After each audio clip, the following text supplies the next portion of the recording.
కానీ సూది దారం కలిసినాయి అనుకో చొక్కాకి బొత్తాలు కుట్టొచ్చు, చీరకి బ్లౌజ్ కుట్టొచ్చు, పూలతో హారం కుట్టొచ్చు.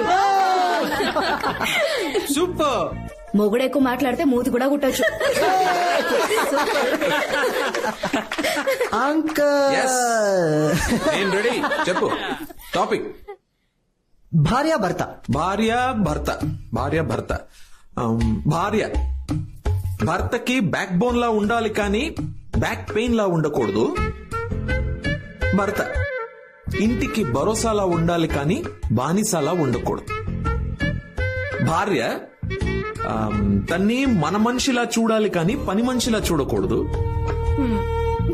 భర్త వాట్సాప్ లో పిచ్చి జోకులు ఫార్వర్డ్లు ఫ్రెండ్స్ తో షేర్ చేసుకోవడం కాదు, హౌ ఆర్ యూ డార్లింగ్ అని పెళ్ళాంతో తన ఫీలింగ్స్ షేర్ చేసుకోవడం. ఫైనల్ గా భార్య భర్తలు కాఫీలో షుగర్ లా ఉండాలి కానీ ఒంట్లో షుగర్ లా ఉండకూడదు. ఆంటీ మీరు తీయండి. నీరజా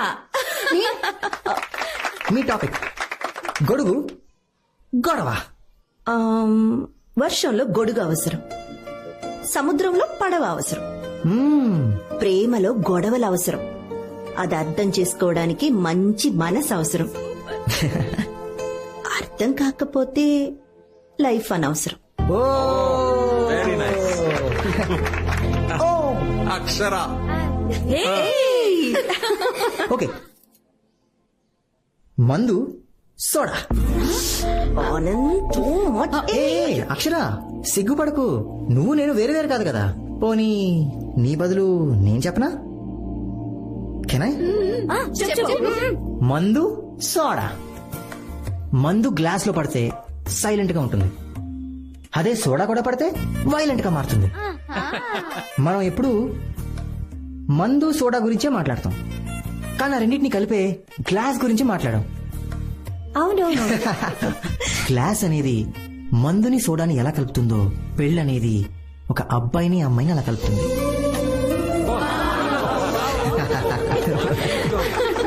పెళ్ళంటే ఎవరితో బ్రతకలేమో వాళ్ళని చేసుకోవడం కాదు, ఎవరు లేకపోతే మనం బ్రతకలేమో వాళ్ళని చేసుకోవడం.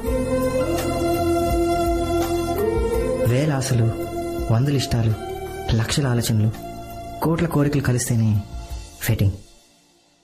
అదే మన హ్యాపీ వెడ్డింగ్.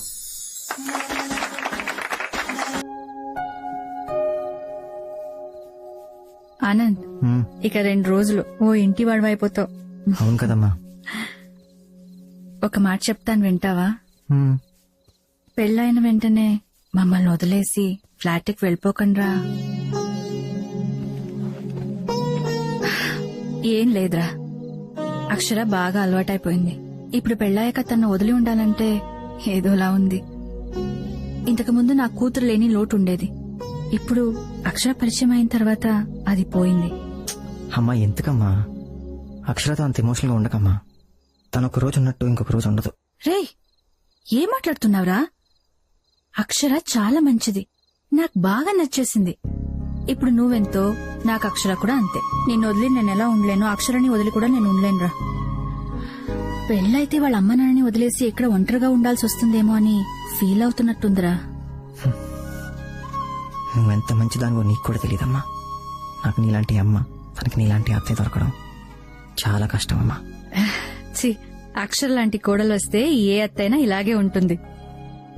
నా కొడుకుతో జీవితాంతం ఉండడానికి వస్తున్న అమ్మాయికి ఆ మాత్రం గౌరవం ఇవ్వాలి కదరా.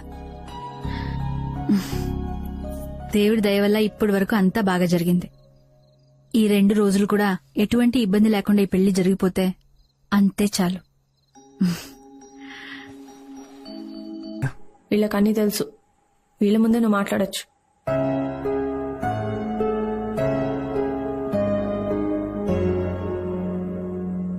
గ్రేట్. సో చెప్పు. ఏం చెప్పాలి? ఏం చెప్పాలా? నాకు ఆన్సర్ కావాలి. ఏం డిసైడ్ చేశావు? ఇంకో 2 రోజుల్లో మన పెళ్లి. అరే అసలు ఏం జరుగుతుంది ఇక్కడ? గోరింటాకు పెట్టుకుంటున్నావు, చీరలు కొంటున్నావు, మంగళసూత్రం. అసలు విజయవాడ ఎందుకు వచ్చావు? Are you out of your mind? నీకు పెళ్లి చేసుకోవాలని లేదు, రైట్? నువ్వు ఆల్రెడీ డిసైడ్ అయిపోయావు అవునా? ఆనంద్, ఏంటి ఆనంద్, నువ్వేం చేస్తున్నావా నీకన్నా అర్థం అవుతుందా? మన ఇద్దరు ఫ్యామిలీస్ ఈ పెళ్లి జరుగుతుందని ఎంత ఎక్సైటెడ్ గా ఉన్నారో చూస్తున్నావు కదా. ఇదిగో, పెళ్లి అంటే షాపింగ్లు చేయడం, వెడ్డింగ్ హాల్స్ బుక్ చేయడం కాదు. రెండు ఫ్యామిలీస్ మధ్య ఎమోషన్స్. నువ్వు పెళ్లికి రెడీగా లేవని వాళ్ళకి తెలిస్తే వాళ్ళందరూ ఏమైపోతారో తెలుసా? ఒక్క నిమిషం. ఇది మన లైఫ్, మన పేరెంట్స్ లైఫ్ కాదు. మన ప్రాబ్లమ్ ని మనమే సాల్వ్ చేసుకోవాలి. అఫ్ కోర్స్, నీకు ఈ పెళ్లి చేసుకోవడం లేకపోతే నో అని చెప్పు. మధ్యలో ఈ హైడ్ అండ్ సీక్లు ఎందుకు? అర్థం అవుతుందా లేదా? చూడు ఎలా అరుస్తున్నావో. ఇది వరకు ఎప్పుడూ నువ్వు ఇలా లేవు. ఇప్పుడు నీ రియల్ పర్సనాలిటీ బయటకు వస్తుంది. అవును, మనుషులు సిచ్యువేషన్ బట్టి మారుతూ ఉంటారు. ఒక్కోసారి మనం కొంతమందితో ప్రేమలో పడతాం. కొన్ని సిచ్యువేషన్స్ లో వాళ్ళ కోసం బతకాలనుకుంటాం, కొన్ని సిచ్యువేషన్స్ లో వాళ్ళ కోసం చావాలనుకుంటాం. We keep changing. అయినా మనుషులు ఏమైనా సాల్ట్ షుగరా ఎప్పుడు ఒకే టేస్ట్ ఉండడానికి? ఇది నీకు అర్థం కాకపోతే నీ తప్పు. నీ తప్పుకి మన పేరెంట్స్ సఫర్ అవడం నాకు ఇష్టం లేదు అక్షర. ఇదిగో, రేపు మన పెళ్లి అంతా జరుగుతూ ఉండగా నాకు ఈ పెళ్లి ఇష్టం లేదు, నేను ఇంకా డిసైడ్ చేసుకోలేదంటే ఏంటి పరిస్థితి? ఆనంద్, ఒక్కసారి నా పొజిషన్ లో ఉండి ఆలోచించు. ఒక అమ్మాయి వాళ్ళ పేరెంట్స్ ని వదిలి పరా ఇంటికి వెళ్ళి ఉండాలంటే ఎలా ఉంటుందో ఆలోచించు. ఆబు, ఈ యావత్ ప్రపంచంలో నువ్వు ఒక్కదాన్ని పెళ్లి చేసుకుంటున్నావా బోడీ? అసలు ఏమనుకుంటున్నావు నువ్వు? మా అబ్బాయిలకి ఏ టెన్షన్ ఉండమనుకుంటున్నావా? ఓన్లీ మీ అమ్మాయిలకి నా టెన్షన్స్? ఒక్కసారి మా పొజిషన్ లోకి వచ్చి ఆలోచించండి. వన్స్ పెళ్ళయ్యాక మీ రెస్పాన్సిబిలిటీ మాది. మీకేదైనా జరిగితే మీ పేరెంట్స్ కి మేము ఆన్సరబుల్. మొత్తం సొసైటీ క్వశ్చన్ చేస్తుంది మమ్మల్ని. మాకేం తెలుసు ఎటువంటి అమ్మాయి మా ఇంట్లోకి వస్తుందో, మా ఫ్యామిలీతో అడ్జస్ట్ అవుతుందో లేదో, మాలో విడిపోతుందో లేదా, మంచిదా చెడ్డదా, లేక నీలా పిచ్చిదా? ఇలా లక్ష ఆలోచనలు, కోటి టెన్షన్లు. ఒక్కసారి ఆలోచించు అక్షర. నువ్వు ఇప్పుడు బిహేవ్ చేస్తున్నావే, అలా నేను బిహేవ్ చేస్తుంటే నువ్వేం చేసేదానివి? ఏం చేసేదానివి? నీ గురించి నువ్వు ఆలోచించుకుంటున్నావు కానీ ఒక్కసారి కళ్ళు మూసుకుని నా గురించి ఆలోచించు. నీకే అర్థమవుతుంది ఇక్కడ గుండెలు ఎలా బద్దలవుతున్నాయో. సరే పోనీ, మీ పేరెంట్స్ కి చెప్పమంటావా నీకు పెళ్లి ఇష్టం లేదని? ఏంటి భయపెడుతున్నావా లేదా ప్రెషరైజ్ చేస్తున్నావా? ప్రెషర్ చేయట్లేదు Akshara, your behaving like a fool అని చెప్తున్నాను. ప్రతి ఆటకు కొన్ని రూల్స్ ఉంటాయి అక్షర. మనం ఆడే ఆటలో మనిద్దరం పార్ట్నర్స్. మనం ఆడాలని డిసైడ్ అయినప్పుడు కలిసి ఆడాలి. And if you don't want play this game you can leave. Okay, decide అయిపోయావన్నమాట. నువ్వు నీ పేరెంట్స్తో మాట్లాడు, నేను నా పేరెంట్స్కి చెప్తాను ఈ పెళ్లి జరగట్లేదు. అక్షర, తన తప్పుకి నేను క్షమాపణ చెప్తున్నాను బాబు. అంకుల్, మీరెందుకు సారీ చెప్తున్నారు? మీ తప్పు కాదు అంకుల్, మీరు సారీ చెప్పకూడదు. మా తప్పు కాకపోవచ్చు, కానీ మా కూతురు చేసింది కదా బాబు. లేదా ఆంటీ, యాక్చువల్లీ తన మిస్టేక్ కూడా కాదు. తను ముందే చెప్పింది మనం పెళ్లి చేసుకోవద్దు, ఇక్కడతో ఆపేద్దామని. తప్పు నాది కూడా ఉంది. తను ఓపెన్ గా వద్దని చెప్పినా నేనే కొంచెం ఓవర్ కాన్ఫిడెంట్ గా ఉన్నాను. తనని మళ్ళీ నా దారిలోకి తెచ్చుకోవచ్చు అనుకున్నాను, అంత సెట్ అయిపోతుంది అనుకున్నాను. కానీ నేను అనుకున్నంత ఈజీగా ఏది జరగలేదు. ఏమండి, ఏమైనా మాట్లాడండి. ఏం మాట్లాడమంటావే? మన మనసుకు దగ్గరగా ఉన్న వాళ్ళు దూరం అయిపోతూ ఉంటే ఆ ఫీలింగ్, ఆ బాధ ఎంతమందికి అర్థమవుతుందంటావు? తను ఒక్కడికి తప్ప. అసలేం మాట్లాడుతున్నారండి? అంతా దానిష్టమేనా? అదనుకున్నట్టే జరగాల? అసలు ఎందుకు ఎందుకు మనం దాని మాట వినాలి చెప్పండి. ఎందుకంటే మన చుట్టూన్న వాళ్ళు, ఈ సొసైటీ ఏమనుకుంటుంది అది నాకు అనవసరం, నాకు ఇంపార్టెంట్ కాదు. నా కూతురు ఏమనుకుంటుంది అది నాకు ఇంపార్టెంట్. ఆనంద్ తను తీసుకున్న డిసిషన్ తప్పో రైటో నాకు తెలియదు, కానీ తనని మాత్రం నేను ఒంటరిగా వదలలేను. తను తీసుకున్న డిసిషన్ ఏదైనా సరే నేను దానికే రెస్పెక్ట్ ఇస్తాను. ఒకవేళ తనది తప్పైనా నేను తనకే సపోర్ట్ చేస్తాను. నీ తరపున మాత్రం ఒక్క రెస్పాన్సిబిలిటీ నేను తీసుకుంటాను. మీ ఇంటికి వచ్చి మీ తల్లిదండ్రుల్ని క్షమించమని అడుగుతాను. వద్దు అంకుల్, మీరు మా ఇంటికి రావద్దు. మా పేరెంట్స్ నేనే కన్విన్స్ చేస్తాను. వాళ్ళకి అలా చెప్పాలో నేను వాళ్ళకి అలా చెప్తాను.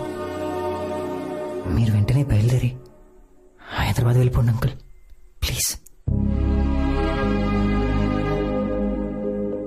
ఎందుకంటే ఈ విషయం మా ఇంట్లో తెలిసినా కూడా ఎవ్వరు ఇక్కడికి వచ్చి మీ వైపు వేలు చూపకూడదు అంకుల్. అలా జరిగితే నేను చాలా ఫీల్ అవుతాను, చాలా బాధపడతాను. మీరంతా ఎంతో మంచివాళ్ళు అంకుల్. ప్లీజ్ వెళ్ళిపోండి అంకుల్, ప్లీజ్ అంకుల్, ప్లీజ్. మీరు పెద్దవారు. మీకు విషయం తెలుసా? ఫ్యూచర్లో మా ఇద్దరికి ఒక అమ్మాయి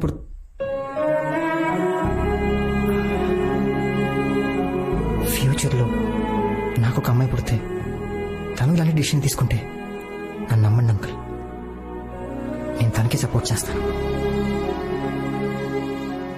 మీరు చెప్పింది కరెక్ట్. పెళ్లి కంటే జీవితమే గొప్పదే.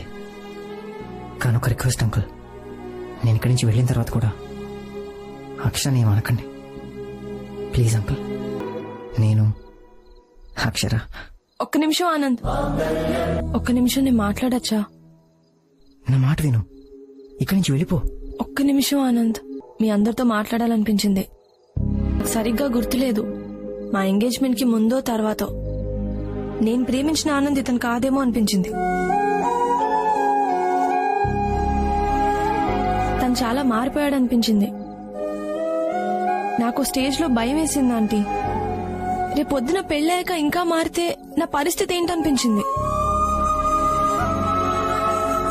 అందుకే ఈ పెళ్లి నుంచి విత్డ్రా అయిపోవాలనుకున్నాను.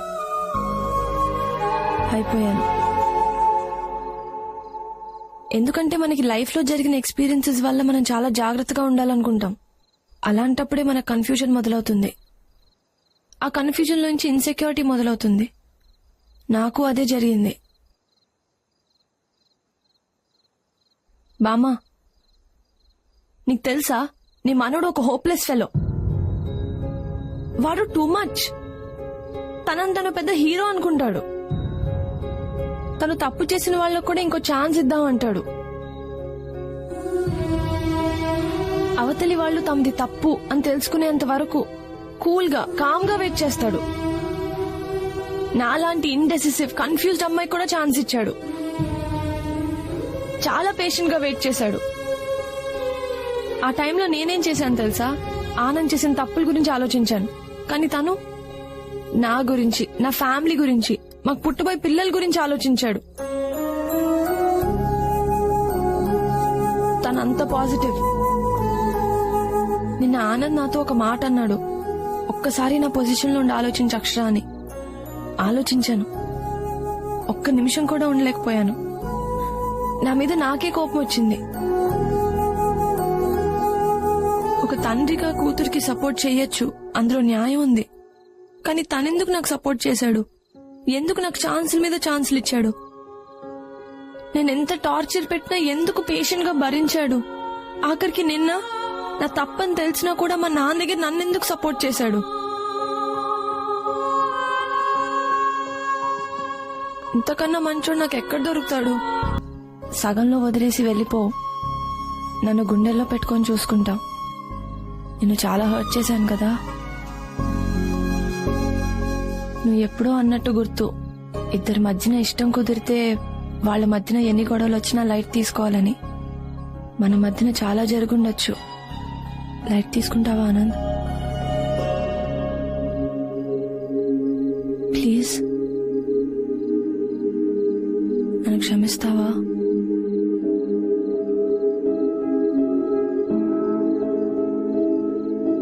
నేను నీ అంత గొప్ప రైటర్ని కాదు, కానీ నాకు తోచింది చెప్తాను. చిలకలు ముద్దు పెట్టుకుంటే శబ్దం రావచ్చేమో, కానీ మన ఇద్దరి మధ్యన నిశ్శబ్దమే సంగీతం. నేను మాటే అవ్వచ్చు ఆనంద్, కానీ నువ్వు అందమైన పాట. నేను కలయి ఉండొచ్చు, కానీ నువ్వు కళ్ళ ముందు కనిపించే నిజానివి. నువ్వు అన్నట్టు నేను అరిగిపోయిన టేప్ రికార్డర్నే. ఎప్పుడు I love you, I love you, I love you అంటూ ఉంటాను.